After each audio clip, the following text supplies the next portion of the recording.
Hello, everyone. Welcome to episode 68 of the Do Epic Shit Today podcast. I am Hannah. I am with You're here with Ruben today. Ruben is, thank you, babe. Ruben is my husband. This episode is going to be a narrative. I just finished my 100-miler 2 weeks ago, and you, my love, were my support crew chief. Yeah, I was there. It was there. awesome. So Rube's going to join me in kind of painting this narrative and picture of my first 100-miler. I say first, never say never. There will be a second, but yeah.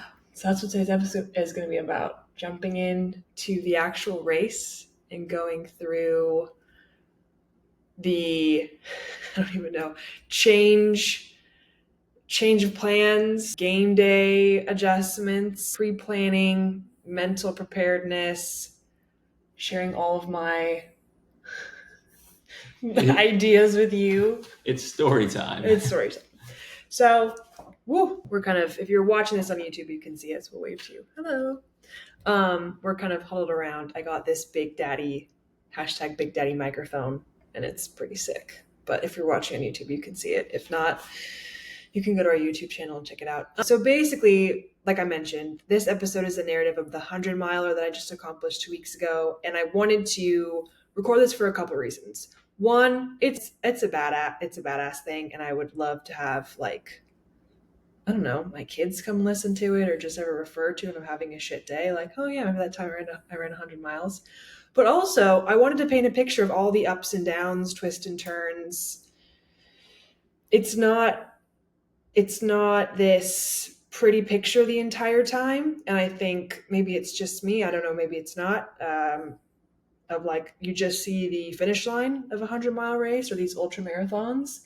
And in translation, you lose some of the struggle and the ups and downs and the emotions and trying to mentally navigate, physically navigate the concept of 30 miles in and being like, oh shit, I've got 70 miles to go, and like how to not put your brain in that perspective of that situation.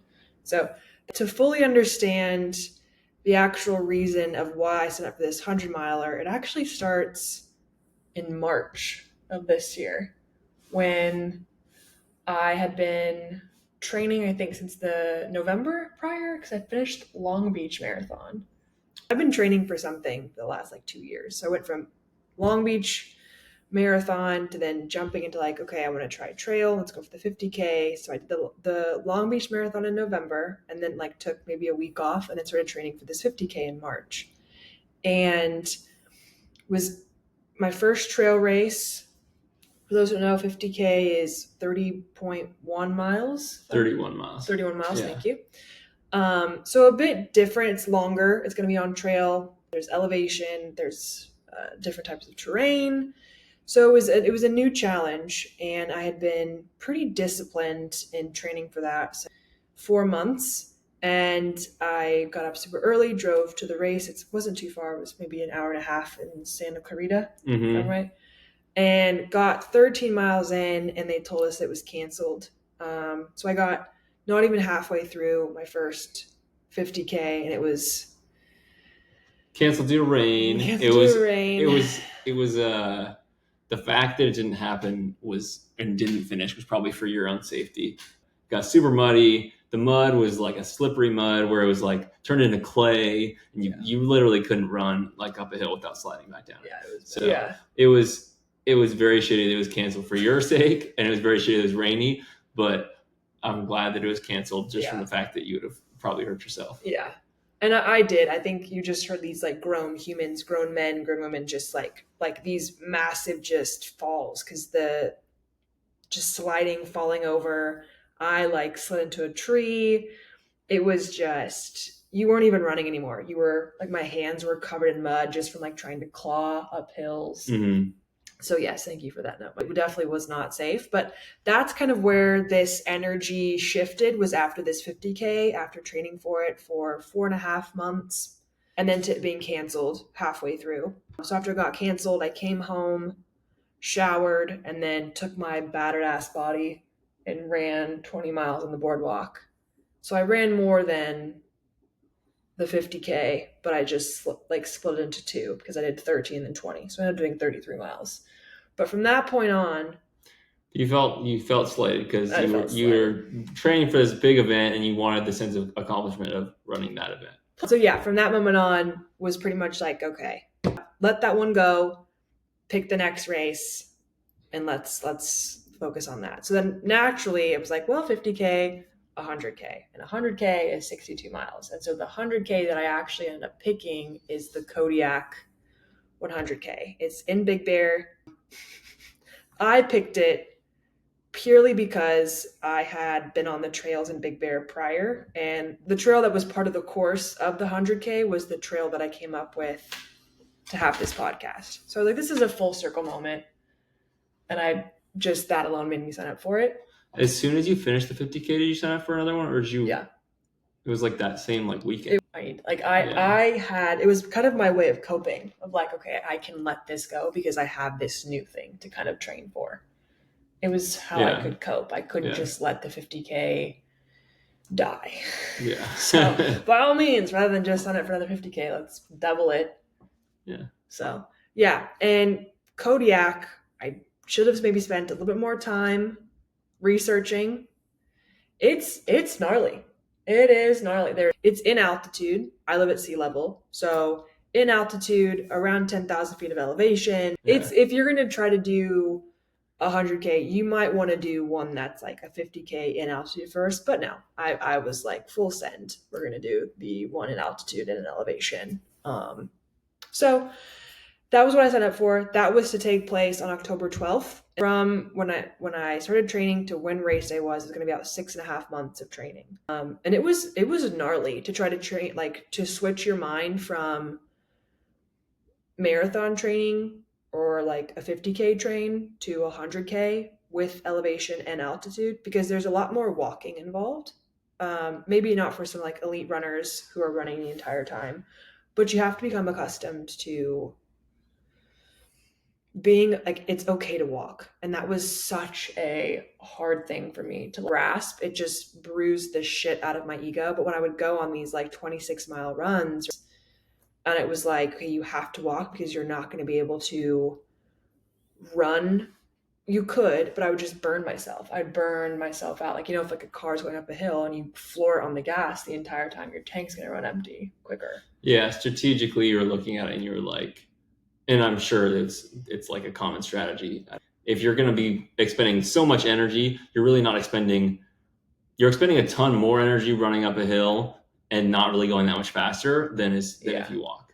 Yeah. So I'd go by myself because I didn't know anyone that was training for 100K in altitude and elevation. So it was just me on this course for like 6 hours. I would come home and just like dump all of these like mental struggles. But it's a mental fuckery to kind of be in kind of the marathon tribe to then pivot to these 26-mile 6 hours. If you're walking fast uphill and then running down in straights, it takes you longer, so you have to endure longer, and that long period of time by yourself can really get to you. So that was 6 months of training, and then around, I want to say maybe a month out of race day, maybe like the first weekend in September, I went up and I told myself, every weekend until the race, I think it was like 6 weeks, every weekend until race week, I'm going to drive up to Big Bear. And it was like 2.5 hours one way. It was a time investment, but it was something where it was like, I want to be there and not be so surprised when like it's hard to breathe because of altitude. I can't remember exactly off the top of my head, but it was like what, 8,000 feet? Because you came up with me. I can't remember what the starting altitude is up there, but it's high altitude. And I think you were like, I want to be on the course. So that it's not a surprise on race day. You've been there, you've done it. Like, oh, I've seen this part before. Oh, I know how steep it's going to be up here. Like, and get the altitude and that sort of thing. So it's kind of like a double whammy. I wanted to scout it. I wanted to do the best that I could. But that weekend that I went up, there was like kind of a smaller fire on the hill. And it was daunting when you drive up into Big Bear because you have to go, through the mountains to get up there. And it was just this hazy smoke. And I remember thinking, like, I probably should turn around. But then I was like, well, I did not drive 2.5 hours. Probably turn around. Didn't turn around.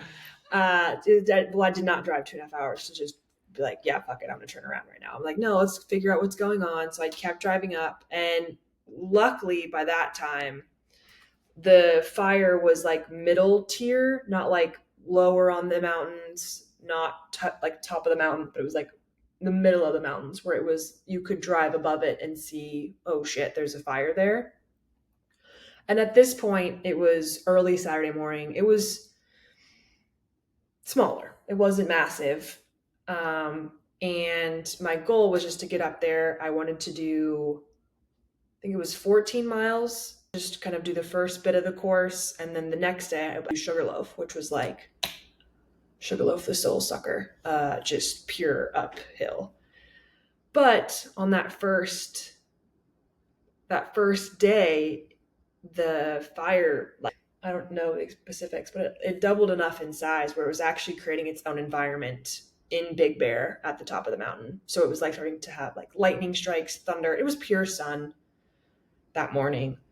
And then the next day I woke up, finished my run, went to my hotel, woke up, soot all over the car. Mm-hmm. Same thing again, lightning strike, called you. So I was like, I'm carrying these metal poles on the mountain and there's lightning going off. Can you keep me company? Because I much freaked myself out. And so that was the first weekend when I became aware of the line fire, which threatened the race pretty quickly after that weekend. I think there was some sort of Instagram posting that was like, we're aware of the line fire, we see it. And for about a month, it was just touch and go from updates in regards to like, yep, we can't confirm the race is happening. We can't not confirm it's not going to happen. But it didn't look good. Like the fire for, I think, 3 weeks was uncontained. It was, you could see it had caused a forest closure around the city of Big Bear. Part of it was in one of the 100, like the fire was on the 100-miler course. It was just very obvious that this race was going to be impacted. I'd been watching it, I think, every day, like the apps, the fire apps, going on Instagram and seeing if like Kodiak had posted anything about the race being canceled or course changes. And mentally that was pretty tough because, you know, I was continuing to train. I was trying to find any sort of mountain that was driving distance that I could get in altitude. And there just happened to be another fire, but more north. It was called like the Bridge Fire. So like that entire like mountain section was impacted. So it was tough, like from a mental standpoint, being like, okay, I don't know if this race is going to happen or not, but I'm going to still continue to run out into the middle of, like, we jumped on the 5, found a hill, and then was doing 31 miles. And I'm just like, well, hopefully Big Bear happens, you know, like hopefully this race happens. Well, and even at that point, you started researching other things. Yeah. So having a month of just an uncertain race while still, like, I knew from just my mental standpoint, I wasn't going to not train, but it didn't make it any less difficult because the why behind my training was kind of like in the air. What am I training for if this race cancels? And so it got to the point where I like chatted with you and I said, if I don't have an answer the Friday before, so let's say the race a week and like 2 days before. Yeah, I needed to pick something else. And your parents were in town, my in-laws, and I drove 2.5 hours to Big Bear. All of the trails were closed. Everything was closed. And so I ended up running around this like elementary school yard in circles just so I get altitude training. And you like when you drove up to little did you know you'd be practicing for running in circles. I know. But it was just like I needed closure. I needed this race is going to happen or not. I just drove 2.5 hours to go run fucking circles around, but like behind elementary school. All the trails were closed. Like my mental health, I think, was in not a great spot. Like I needed a race. And I think why I brought up the 50K is it kind of bleeds into like, I just needed a race. I needed a race in 2024 that I could fucking smash. And if I wasn't going to get it from this 100K, if I got it, I was going to find one. And so I had already been researching like 3 other races that weekend. And I came across this race. It's a backyard ultra. It's called Back on the Ranch. and it's a 24-hour race. And it's not a fixed distance, it's a fixed time. So it's completely up to you what you want to do. Like, you couldn't get any different from the Kodiak, in my perspective. Right. Like, it was a 3.3 mile loop on a ranch in Santa Barbara, not at altitude. You literally could back your car. Well, and Kodiak is connected to, what's the company that does all of them? UTMB. So Kodiak's connected to UTMB, which is like this massive company, and back on the ranch is very much just like, we're just going to do a race. Like, just two different vibes. The more I started talking about it, the more I could see it. I could feel it in my gut. I could feel it in my head, in my body. I'm like, this is it. This is the race. And so by the time, I think I talked to you about this race the weekend before I went up and ran around fucking circles at altitude in Big Bear. And so by the time I finished running around in Big Bear on my way home, I had emotionally let go of the Kodiak 100 and was like, this race is no longer serving me because it's not confirmed, and I just needed something. That I let it go and basically came back that day and told you, like, I want to do the 24-hour race. What were your thoughts? I'm curious when like, because did a 50K, got canceled. Mm-hmm. By all means, like, let's do 100K. Yeah. And then I pitched to you the 24-hour race with the clause, and this is the part that got me pretty good, is it's 24 hours, but if you get to mile 86 by 8 a.m. the next day, so you start at 8 a.m. on Saturday, 24 hours, 8 a.m. on Sunday, if you're at mile 86 by 8 a.m. on Sunday, the race director will let you run until 12 p.m. or until you get to 100 miles. So there was a little clause in there, and I was like... Well, I think one day you were like talking about the races, and then you were like, oh, this is one. And because the race offers like a 3-hour, a 6-hour, a 12-hour, a 24-hour, and a 48-hour. Mm-hmm. And I think right off the bat, you were like, oh, yeah, I'm thinking maybe you said 12-hour like at one point, but then you're like, no, like I would do the 24. I was like, okay. Yeah, I didn't think it was that crazy. I didn't think it was that crazy because we were timing out the 100K, and we were timing out the 100K, and it was like, okay, the time limit for the 100K was 20 hours, and that was 20 hours with elevation, tons of hills. So, I mean, I was like, okay, well, 4 more hours is a lot more hours, but at the same time, I wasn't really like, this is a crazy jump. The 100 miles, I was like, okay, that's going to be a challenge for sure, but I wasn't thinking it's going to be impossible to do 24 hours. She could do that for sure. Yeah. Did I tell you the 24 hours, and then was it like a day or two until I added on the 100 mile? Like, how did I deliver that to you? I think we looked at the website together, and you were like, yeah, I'm thinking if I do the 24 hours, I might as well just go for the 100 miles. Yeah. And I was like, okay, yeah. Yeah, why not? Like, if you're going to up from a 20-hour race potentially to a 24-hour race, then you might as well keep it going. Yeah. Yeah. So. Yeah. We talked about it. It was exciting. This is going to be awesome. It's going to be a cool challenge. Yeah. And you were very excited about you were excited. You were like, I'm ready to enter the unknown of mentality. And I was like, you're not going to be saying that during the race. But as a runner or as a racer, and you sign up for a race, you kind of emotionally attach yourself to this race. It's what you think about when you're training. You think about the finish line. You think about how you're going to feel. You think about the course. I had emotionally invested so much into this 100K. That when I was able to let it go, just let go of what could have been and look at this back on the ranch 24-hour ultra, the more it felt right. And then when I saw that 100-mile clause, like the little asterisks, I was like, oh, let's fucking go. I knew I wanted to do 100 before we started, because, we want to have kids. I knew I wanted to have that in the back of my mind. Well, because you'd been talking about after the 100K, looking for another one. So you'd been kind of I'd been toying with it. Yeah. So it was the fact that it came to be was like, this is it. All of this was for a reason. So that was all the setup. So the race itself. The race itself. So basically I signed up for it on Sunday, Saturday. I think I signed up for that Saturday. So a week before, I gave myself 7 days. And I looked at you and I was like, okay, if I'm going to do this 100 miler, I want to know what my pace needs to be. 8 a.m. on Saturday to 12 p.m. on Sunday with 28 hours. What's my pace need to be in order to get to that? Right.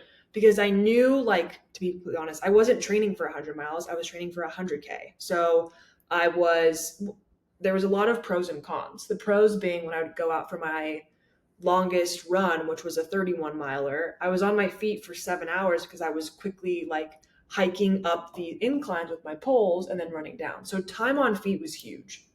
I'd spend a lot of time in the sun on my feet, and I knew that was going to be a major advantage. The biggest disadvantage, though, was that you see a lot of people who train for 100 miles, they're averaging like 100-mile weeks, 120-mile weeks. And I just didn't have that. I think my biggest was 80, I think. 75, 80. So that was just taking inventory of like, okay, what is this going to look like?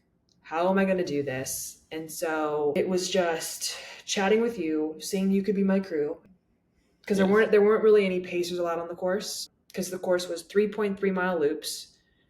And then every 3 hours they would change the direction, and then you could have your car on the course. So that was huge for me. So it was super cool to have like our little table set up and then use stuff that I had been training with, like gels and goos and chews and carbohydrate mix stuff, and actually able to use that on the course. So that was another pro. What else? I brought my trekking poles because I knew that would be really helpful overnight. So I'd been used to those. The course wasn't super, super hilly, I quote, but it was, I think, approximately 300, 400 feet. So by the end of this sucker, I had like 9,600 feet of incline. The atmosphere was good. So to get ready, you did the spreadsheet to look at average pace.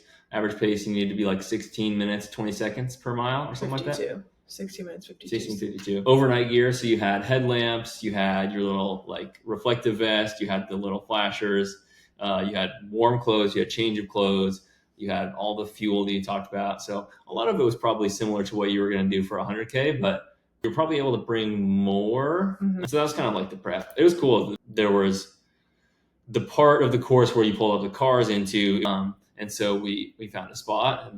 But we had like a week to prepare. I had a week to mentally prepare of like, hey, we're going to fucking go for it. And so I just made like this massive laundry list of things I needed to bring and try to keep everything as organized as possible. Because I knew when I was going to come through, I wanted to be through the loop. I wanted to be as efficient. Yeah. So I had things like labeled, got like little lights to put around the car so I could find you. Mm-hmm. I had colored lights so you could know who I was when I was coming to the car. And then got a hotel room for Friday night. And then walked you through the game plan of what we're going to do that weekend. I do think one thing I did really try to fixate on is you have to have calories. You have to have food. Mm-hmm. It's not the hardest effort for the shortest, not short, marathon's not short, but when you compare them to almost 4 times that length, you need to be able to eat and consume and fuel your body. Yeah. And so I remember like ask other people like, hey, what did you do? Like I was playing with, like I had eaten Aloha bars and Fruz balls and my gels and my chews, but like what else? Like you have to have more than just that. And so I had reached out to people and they're like, hey, make sure you have a savory meal. You're going to want pickles. You're going to want salt. And that was also just like, whenever I could come in around this loop and eat, like I basically told you, just like give me whatever I'll eat. So, which for 50 miles straight was, I can't eat anything. Babe, what about this? No, I'll throw it up. What about this? No. Yeah. So we got there. We drove up like Lompoc Friday night. Got up at like at 5 a.m. on Saturday. Drove the hour to like Los Olivos. Set up camp, quote unquote.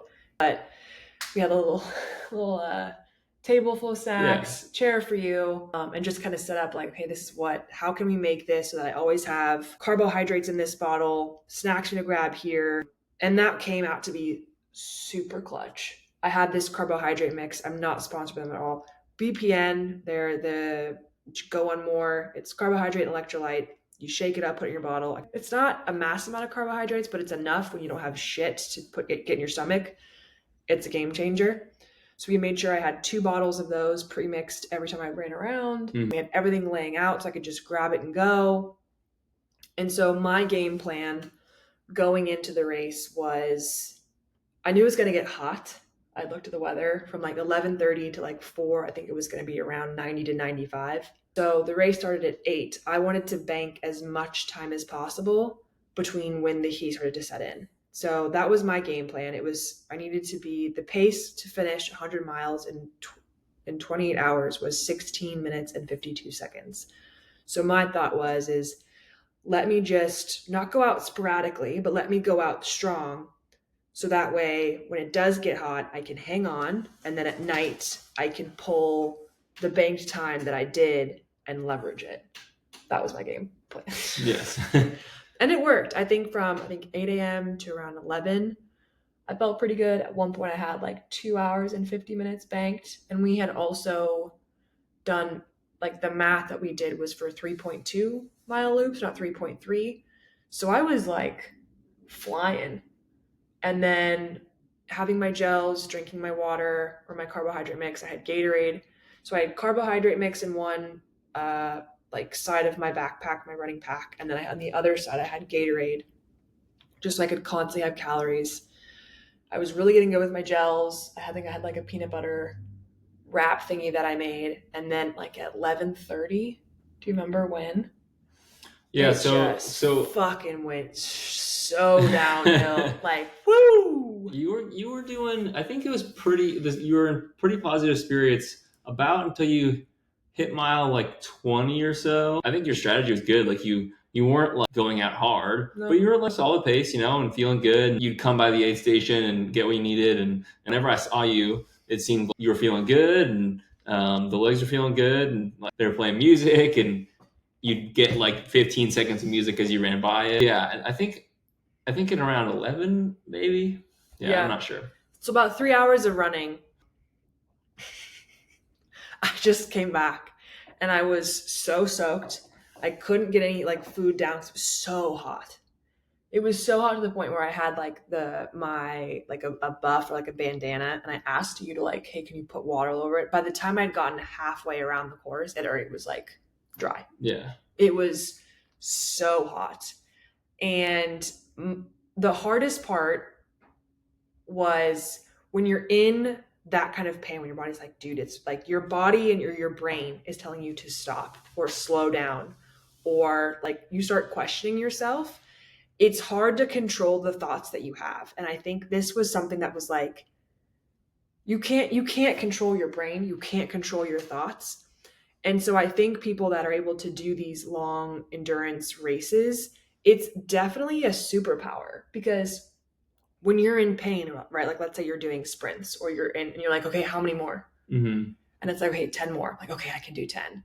But when you're in the middle of the like fucking heat and it's like, okay, how many more? And you're like 70 more miles. It's completely like, how do you wrap your head around that? Yeah. And be like, how the fuck am I supposed to do this? Yeah.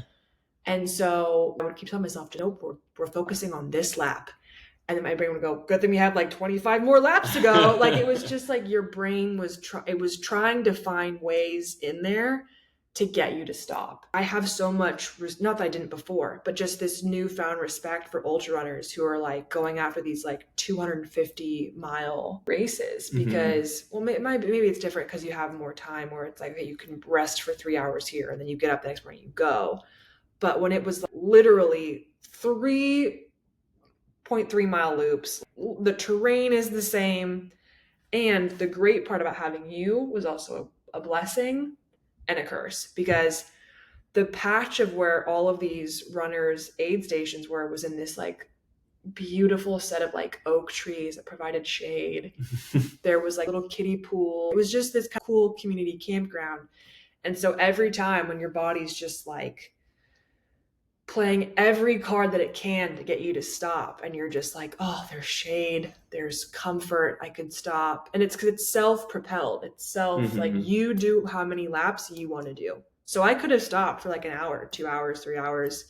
And some people did stop from like 12 to like 2, or like not fucking running when we're even like 1 to 4. Like people were not. Yeah. There was at one point there was like 2 of us out there running, because people were just like, it's so hot.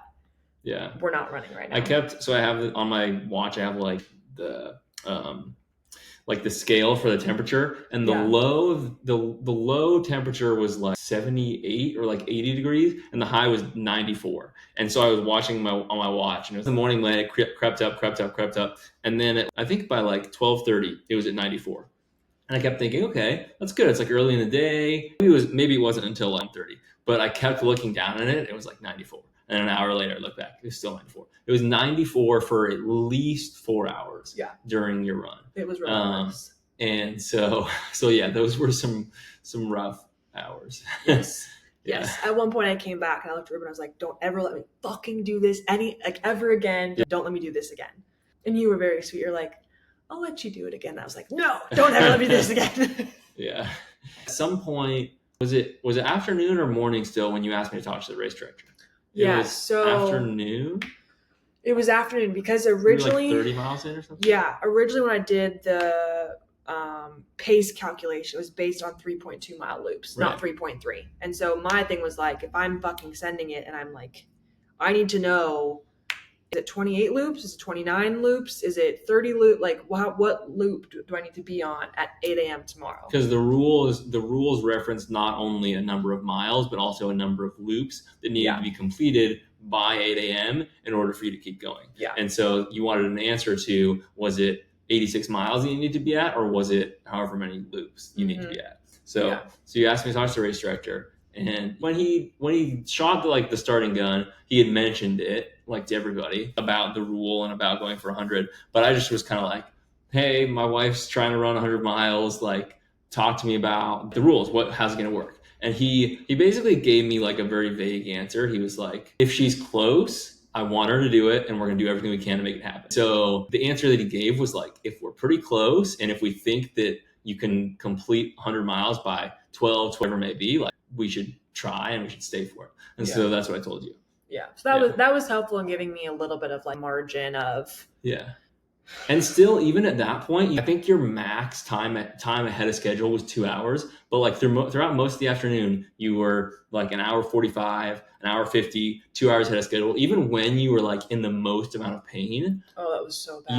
I was still like, we could stop and wait for an hour if we need to, because you'd still be well ahead of schedule. You didn't do that, which I think was smart. No, I didn't. I knew that if I stopped for a long period of time, the harder it was going to be for me to get up and get back out there. I knew that in the back of my brain, as much as like that was kind of my fear of wanting to stop. Yeah. It was this pivotal thing where it was like your body telling you to stop, you knowing in your gut that you should try to stop for as little amount of time as possible, because you know, once I sit down for 20, 30 minutes, it's going to be really fucking hard to get that engine revving and going again. So made it through the heat. I was doing everything I could. There was where I just took cups of water and was just dumping it on myself. I had my wet bandana over me. I had whatever I could. I was trotting. I think I was doing through the heat of the day, like maybe 12-minute miles, which sounds not fast, but still, again, why I wanted to find the actual average pace to get me to 100 miles in 28 hours. It's 60 minutes, 52 seconds. If I'm doing 12, I'm still banking almost 5 minutes per mile. So every time I went around the loop, I'm banking like 15 minutes and some change. So that was kind of nice to have in my back pocket. But when we got to, I think, it was mile 58. I looked at you and I was like, I'm just going to do 100K. I signed up this year to do 100K. This is absolute bullshit. I cannot believe that I've done this. I'm going to do 100K and then I'm going to be done. And you looked at me and you were like, I think your brain is playing tricks on you. I'm like, no, it's not. I'm going to be fucking done after 100. And you were like, it became like quote of the race. Why don't you just go take a lap? Like, go take a lap. Hey, go take a lap. It was just like, why don't you think on that and take a lap? Go walk. Because I had so much, I think at this point, after multiple questioning my entire life's decisions on these loops, coming back, looking at you like, how the fuck am I supposed to keep doing this? It's so hot. And you were like, just, if you need to walk. Yeah. And there were a couple times your average line stopped with me sometimes it was 0. It was like you just kept going. Yeah. And sometimes it was like the amount of time that it took to refill water bottles, which was, like a minute. But I think that on average, if you were going to actually come to a stop, you were stopped for like 2 to 3 minutes. But there were a couple times in the heat of it where we were like, okay, we're going to set the timer for 5 minutes. Yeah. And when the timer goes off, you're going to get up and go. Yeah. And that was huge. That timer was huge. Yeah. But so the thing that was going through my mind during all of this, which started going through my mind at mile like 30, was it was your race. And you had signed up for it. You were the one who wanted to do it. You're like, I want to run 100 miles. Sounds good. But we didn't talk about if things weren't going well, if you wanted me to push you, or if you wanted, because you like being in charge, right? So if you're in charge and you say you want to stop, then I could sit there and be like, okay, like as stop, the runner, stop. yes, you know, the runner, yes. Right? Like because you were in charge, like it was your race. It's not my race. I'm just here to help you. And so I was very much conflicted because it seems like she's not having very much fun, but I also know that she really, really wants to do 100 miles. So I was basically like, not telling you what to do, but just gently like, feel like the plan is to run 100 miles. So however we can do that, we can do that. Yeah. But I was like, I think I told you this before, I was feeling like Harry Potter when he was pouring the thing in Dumbledore's mouth. Dumbledore has to drink all of the goblet, and it's the thing that like kills him. And nice. But Dumbledore told Harry beforehand, like, hey, no matter what I say, you just keep after feeding me this. But we didn't have that conversation. You didn't say like, hey, no matter what I say, just make sure I keep running. So I was just like, well, I feel like she wants to keep running, so let's good. Let's push her on. You did great. I think because I don't even know, like, it's hard to put in words, and people are like, oh, just don't think about it. Don't think about how like when you're 60 miles and you have 40 miles left. Like, yeah, obviously I'm not trying to think about that. Right? I don't want to put myself in that mental like pain cave. I do, but I don't. When you're 60 miles in, your body's fucking hurting. And you're like, okay, we just did 60. Because I remember I did my lap. I came back, and at some point, just to cool off. I was like, okay, I'm gonna finish this 24 hours. Put the 100-mile inside. I'm gonna finish this 24 hours with some dignity. At what mile did you say that? When I came back from when you're like, go take a walk. Oh, around 60 miles. 60 miles. Yeah. And I remember it actually ended up helping me because anytime my brain went to, oh, you have 40 more miles, I was like, no, I have 24 hours to get this done. I can endure pain for 24 hours. The time perspective allowed me to look at it in a way where I know as we get older, we know time passes, right? Like regardless of like the pain you're in, the good, the bad, the ugly, regardless, time will pass. And so that was the beautiful thing about this 24-hour race. It's like, yeah, I'm in fucking pain, but at 24 hours, it's going to stop. And so I don't think I 100% let go of the 100-mile, but I had focused on the 24. I had to focus on time because it was something that I knew passed. Mm-hmm. So that's what I went into. But people always talk about like, don't think about the fact that you have 40 miles left, or don't think about how much you have time left, and you don't have control over your thoughts. That's the thing where I like hope this gets across is like, do what you can to put that shit at bay. But at the end of the day, you have no control over like the thoughts that you think. Some meditation people would say you don't have control over your thoughts, but you have control how you react to your thoughts. That's fair. That's very fair. That's very fair. I guess perhaps I would challenge that with a little bit of how your emotions are intertwined with your thoughts. So if you're emotionally tapped, yeah, and your brain is like 40 more, kiddo. You're like, I'm not saying it was easy. No, I'm just saying I'd be curious to see how all that works. But yeah, took a lap, came back. I think I came back at like 61 miles. And it was like it was dark at that point. It was like maybe like 9 p.m. or something like that, 8 or 9 p.m. Maybe 8, I think. It was enough where it started to cool down. Yeah. And I looked at you and I was like, okay, I'm going to finish this 24 hours, but I'm going to walk. Mm-hmm. That was what I told you. I'm going to walk. Yeah. I'm going to walk the rest of this. And then I just was able to bring my heart rate down, which I think was something I wasn't able to do like all day. Able to actually get something into my system that was of tangible food. Mm-hmm. So I think I got like an aloha, like first food of like. Because you talked about, and again, this is not like me saying like you did it wrong, but you talked about like prepping with aloha bars, prepping with the fruit balls, prepping with the tortillas. The table from 8 a.m. until 6 p.m. was untouched. The goos were going down, the shells were going down, or the chews were going down, and so was the Gatorade, and so was the BPN. But the aloha bars, the fruit balls, and the tortillas were sitting there, and I'd be like, "Here, no." So, but then when your heart rate slowed down, you were able to have some like real food, get some calories as you were walking, not only from the liquids but also from the actual food. So and I think I also at that point I was like, I need headphones. Oh yeah, I need headphones. Yeah. So I'd gone for as long as possible, no headphones, long as possible, no caffeine, nothing. So I was able to put my headphones in, listen to some music, knew I was going to walk my ass off, get some food down. And that change of mental, like I'm going to keep going, but I'm going to focus on 24 hours, totally shifted my mental approach, which led me to keep going without being phased by the 100-mile number. And then I'm trying to remember, it was maybe 8 or 9 p.m. I had transitioned, took my hat off, put my beanie on, put my lamp on, and changed into like a zip up with some long sleeves because I wasn't running and it was cold. Yeah. And so had my headphones, had my lamp, and then kind of just told you like I'm going to keep going. Did you ask me if I was going to sleep? I might have. I don't know. Yeah, I was not planning on sleeping. I knew I was going to not sleep at all because I didn't want to stop. That was that whole thing. I did not want to stop. If I stopped for too long, I knew you can get cozy. And if you get too cozy, you're not going to want to keep going. Yeah. And so I kept going the entire night. And then at around 1 a.m., I had my trekking poles. And I remember it was scary as shit. But had my trekking poles, was falling asleep standing up. And there weren't like quote unquote supposed to be pacers. I think you were able to kind of like ask nicely, can I join her for one? Because there was me and one other person running throughout the entire night. And it was sketchy, number one. And number two, I was like losing my mind because it was 3-mile loops. It was like, oh, you get used to 3 miles. But the kicker was every 3 hours you change direction. And so when you only can see like maybe 5 feet in front of you and the course changes direction, you get completely turned around and with lack of sleep. And so at one point I was falling asleep with my trekking poles and I was like, this isn't good. Because I was falling over and then I was catching myself and then I would keep walking. And then I'm like, wait, where am I? And they had also decorated the course as like what was the decoration? Like scary clowns or something. So it was Halloween. So there was like masks hanging from the trees. There was like dolls that had timers and their eyes would glow.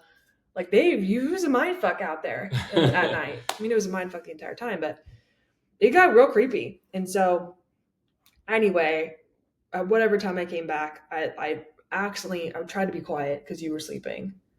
I made noise and you were like, asked if I was okay. I'm like, I just need 10 minutes. Yeah. I need 10 minutes. So I put my beanie over my eyes. I set 10 minutes on my phone.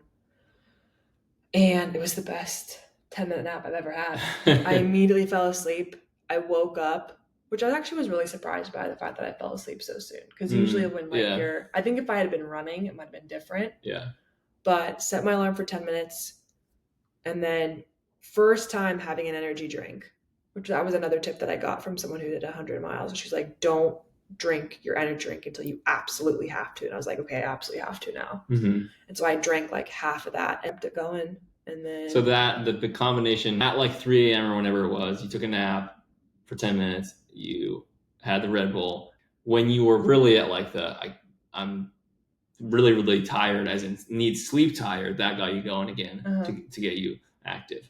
And then I also was eating too throughout the night. I was able to catch up on the calories I didn't eat during the day. So I had maybe another Aloha bar. I tried to get down another bag of Fruits balls, which are like little protein balls.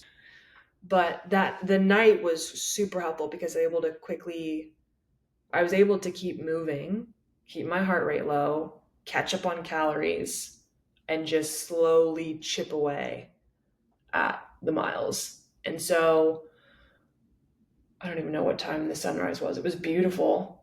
What was it, like 6:45 or something like that? And then basically, I think it was at mile 77. It was 6:30, and I was like, oh, okay. I definitely can do one more lap before 8 a.m. Easily. And so I walked another lap and then finished at like 7:15, 7:20, maybe even 7:30, and had gotten to 80.2. Yeah, it was 80.2 miles, and it was about 7:20 something. Yeah. And the race director, I ran by, and you realized like, can you run? Because I asked him like, can you run with me for my last lap, right? Because the 24 hours what I was talking about, I let the 100 go. And the race director, who knew from your questions, from when I originally emailed him those 7 days, 5 to 6 days before the race, was like, hey, I'm Hannah. I'm going to do the 24-hour. Is this 100-mile attempt thing actually legit? Like, can I do it? So he knew that I was going to go for it. Yeah. He asked me, he was like, as I'm going out for mile 77, going to go out, and I would be coming back with 80. He was like, are you going to go for it? Or are you still going to do the 100? Right. And I told him no. Yeah. I'm done. And he was like, you are so close. You are so close. And so when you and I set off on that lap, I was kind of doing the numbers in my head of it being like 7:15-ish. We'd come back around at around 8. Whereas like I would be finishing between the 84 mark, and I would realize, okay, I could finish 84 miles before 8 a.m. And that would put me at 16 miles to go, and I would have 4 hours to do 16 miles. And I was like, you can do that. I can do that. Yeah. And so I remember I just looked at you and I was like, can we just trot? Let's just trot. Let's just see what this feels like. And it hurt. But the cool thing was I was able to get my legs going. I shook the evening off. Like I shook the night off.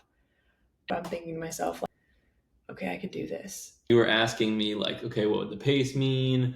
What would the timing mean? And we kind of like mental math as we went.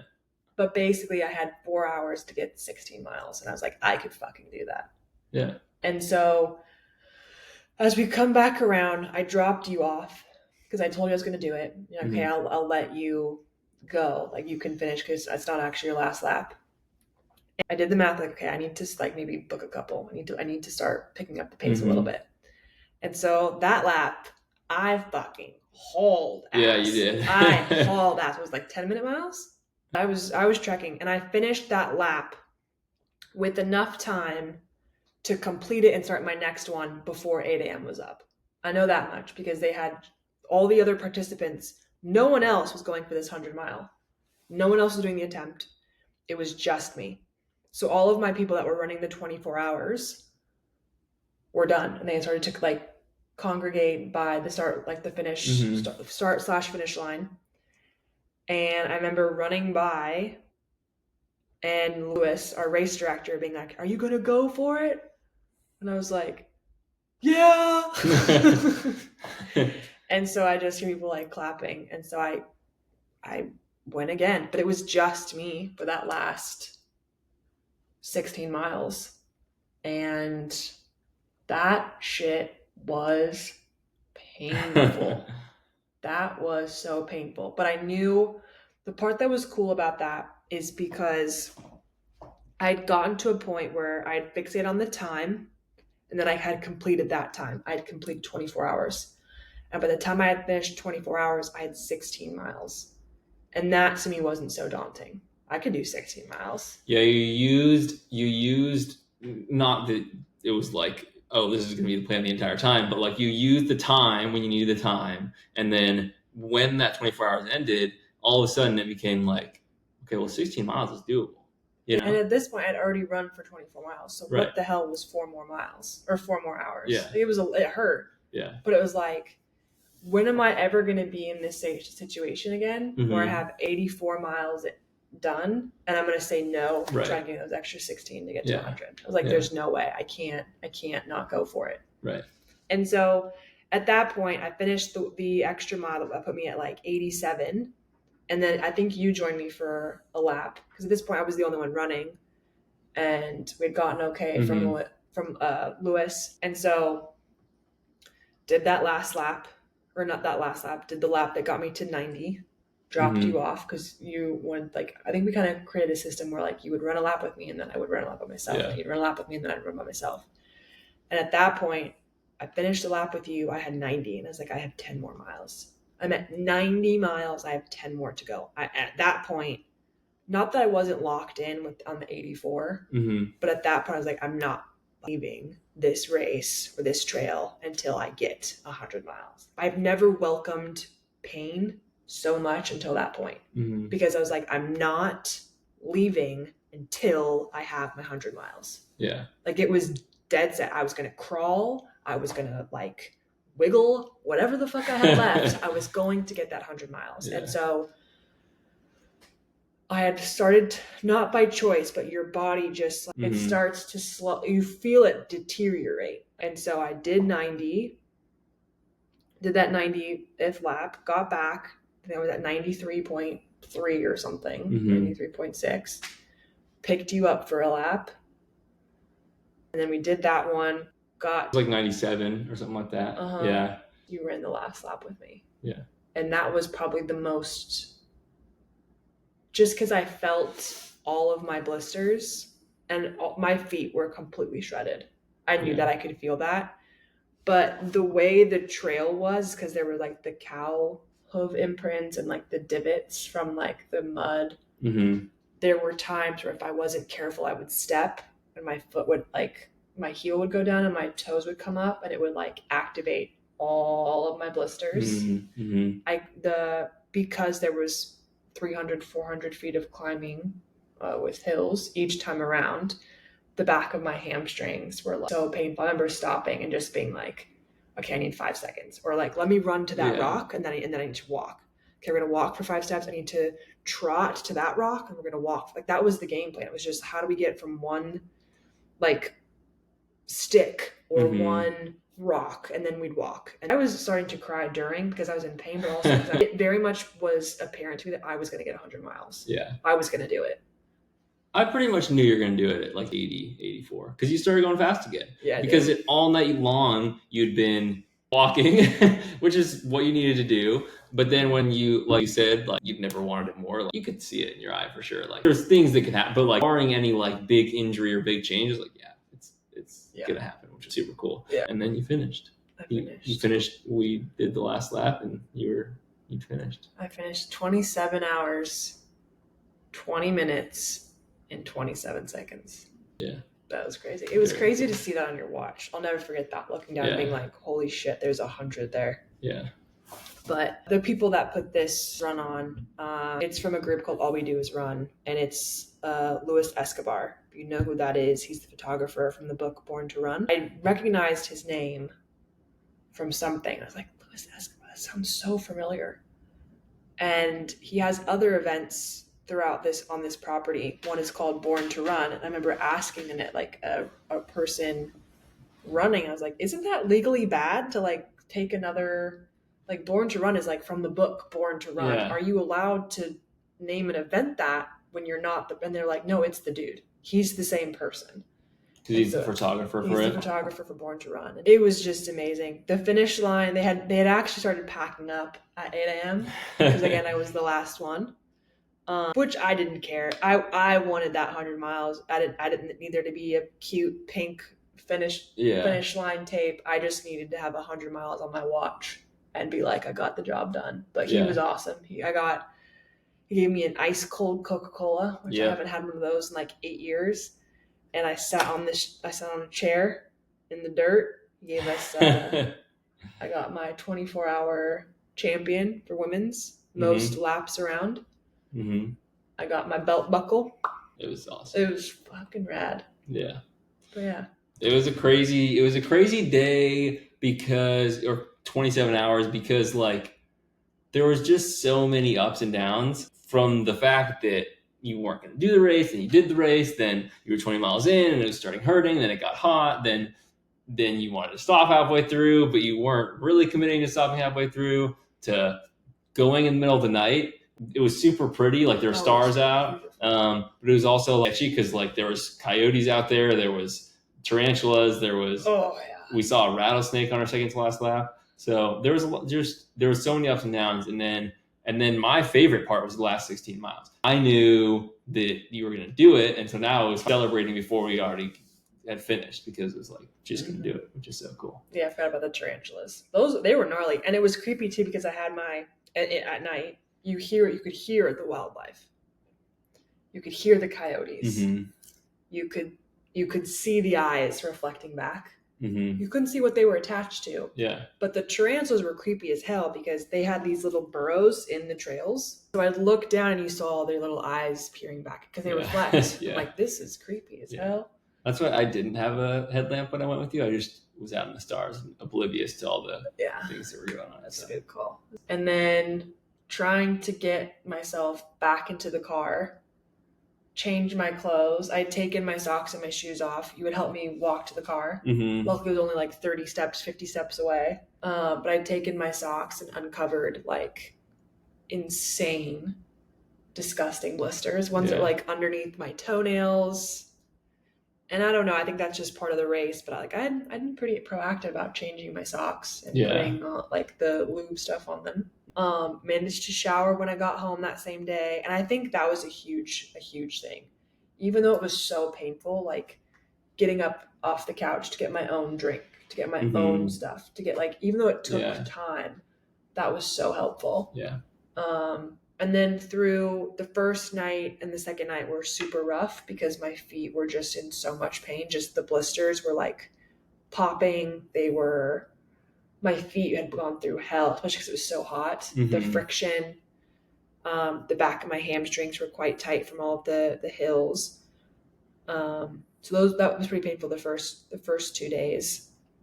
I think as well, the tough part about any part of these races, you're so focused on getting to the finish line, is that you forget, or maybe you don't forget, maybe it's just not talked about enough, the week and a half, 2 weeks after the race, where it's like, as a human who's dedicated thousands and thousands of hours training to go from one extreme to another, from having your schedule constantly booked with training to then go from the opposite of just, okay, I'm going to walk today. That was so tough. And I think that's where so many people sign up for races right away, is because this whole, well, now what? What am I doing now? That purpose is gone. That intention is gone. But just the lack of endorphins, the lack of structure, the more time. It's the big come down from any big thing. And the come down was real. It wasn't so bad the first couple days because you were like riding the high. Like I remember I had my belt buckle, my award on my desk. But like this last week was, the why was gone. And that's, I think, where so many people sign up for races. So just be mindful. But all right. So how we end every episode, my love, what are 3 things that you're grateful for? I think that you should go first. Okay, you want to ask me the question then? Okay, what are 3 things you're grateful for? Okay. I'm grateful for you. I think it's pretty cool. I don't think everyone has husbands that are down to sign up and be their crew chief for a 100-miler. That's pretty rad. I can't assume that every person who tells their spouse or their partner that they're going to do a 100-mile race looks back at them and was like, let's go. And you were there every step of the way. So that was really cool. Yeah. Thanks, awesome. Babe. You're welcome, baby. Number 2, I'm thankful for my body. As an athlete, you fixate on different things. You fixate on how you look. You fixate on how you perform. And as I've gotten older, start to fixate less on how your body looks and you appreciate what it can do. And I have a body that allowed me to run 100 plus miles. So I'm very thankful for that. Number 3, I am super thankful for my family. I told them what I was doing. I told my mom specifically, and I was like, this is the 24-hour thing. And she was like, oh, like that's quite the jump. And then you're with me when I was talking to her about it. And I was like, but this is the thing. If you run 86 miles, you get the opportunity to run to 100. And she immediately was like, well, then hell yeah. If you're already there, why would you not go for it? Like immediately what I just said to you, like maybe a day before. So it's cool to have family that shares that same sort of wavelength when going for things that are difficult. So those are my 3. Nice. That's awesome. What are 3 things that you are grateful for? I'm grateful for all the people around me in my life that have a positive influence on me. So you, of course, all my friends, all my family that brighten my day. So that's number 1. Number 2, I am thankful for the sunshine. Yeah, love being around the sun. Get to go for a walk out in the sun, go play tennis in the sun, just being outside. I'm super thankful for that. And I am thankful for being active. Yeah, I love being active. I love moving. So yeah, I'd say those are my 3 things. That's awesome, babe. Yeah. Super good. Okay, well, that concludes this episode. Good job, babe. You ran 100 miles. I did. Thank you, everyone who was able to listen. And if you really liked this episode, feel free to send it to someone who could benefit from it. So, wishing you all a lovely day. Bye-bye. Bye-bye.